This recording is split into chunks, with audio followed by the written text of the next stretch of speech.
आपका साथी अब्दुल खालिक। आप देख रहे हैं A to Z लाइव खबरें बाराबंकी। इस समय मैं कांग्रेस के युवा नेता तनुज जी के साथ हूं। आपका मेरे YouTube चैनल में स्वागत। बहुत बहुत धन्यवाद। आप का परिचय? तनुज पुनिया, कार्यकारी अध्यक्ष मध्य जोन अनुसूचित जाति विभाग, उत्तर प्रदेश कांग्रेस कमेटी। मैं चाहूँगा कि आप राजनीति में अपना करियर देख रहे हैं, राजनीति में क्यों आए? राजनीति में इसलिए आए क्योंकि बचपन से देखा था। मेरे पिताजी जो है अधिकारी के रूप में उन्होंने कई लोगों की मदद करी। सुबह सुबह 6 बजे से ही 100-150 लोगों का जमावड़ा लग जाता था घर पे, तो उनसे मिलते थे, उनकी समस्या का समाधान करते थे। उसके बाद जब उत्तर प्रदेश भर में भ्रमण हुआ, जगह जगह जाना हुआ, तो हर ज़िले में सैकड़ों लोग ऐसे मिलते हैं जो ये कहते थे कि आपके पिताजी 90 के दशक में उनके पास गए थे, कोई जान पहचान नहीं थी, लेकिन फिर भी उन्होंने हमारी समस्या का समाधान किया, हमारी मदद करी।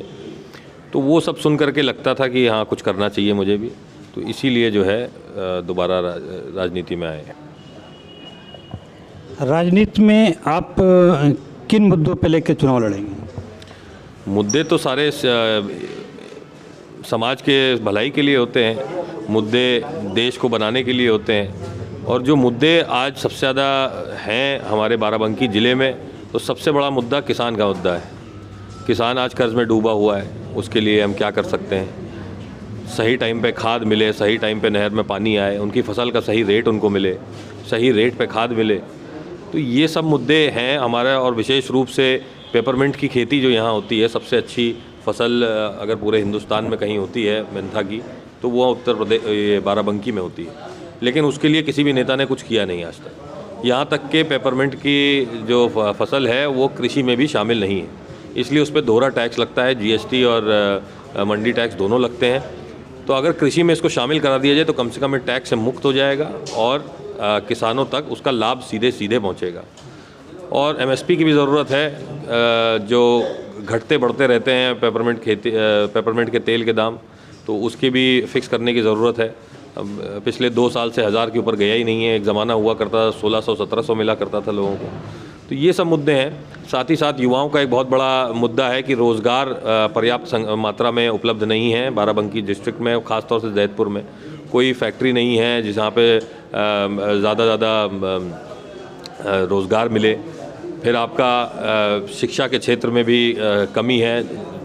कई क्षेत्रों में 10-10 किलोमीटर लोगों को चलना पड़ता है इंटर कॉलेज जाने के लिए। 8वीं या 10वीं तक ही वहाँ पे ज़्यादातर कॉलेज हैं, स्कूल हैं।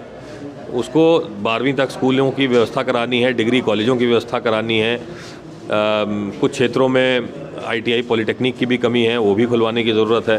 तो ये सब मोटी मोटी समस्याएं हैं। महिलाओं के रोज़गार के लिए कोई वो नहीं है जो घर बैठे को जो काम कर सकें, ऐसे केंद्र खुलाने की ज़रूरत है। तो ये सारे मुद्दे जो हैं जो पूरे समाज के लिए होते हैं, ये इसकी बहुत कमी है जैतपुर में।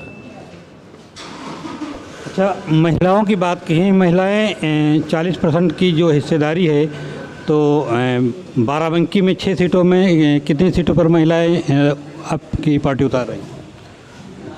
अब महिलाओं के लिए तो माननीय प्रियंका गांधी जी ने ऐलान किया है और प्रियंका गांधी जी ही इसको तय करेंगी कौन सी सीट पे महिला लड़ेंगी। वैसे हमारे में कई सारी महिलाएं हैं जो टिकट मांग रही हैं हमारे बाराबंकी ज़िले से।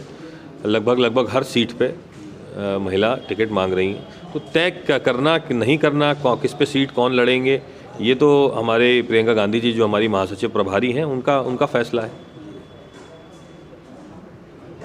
और क्या कहना चाहेंगे अपने चुनाव में?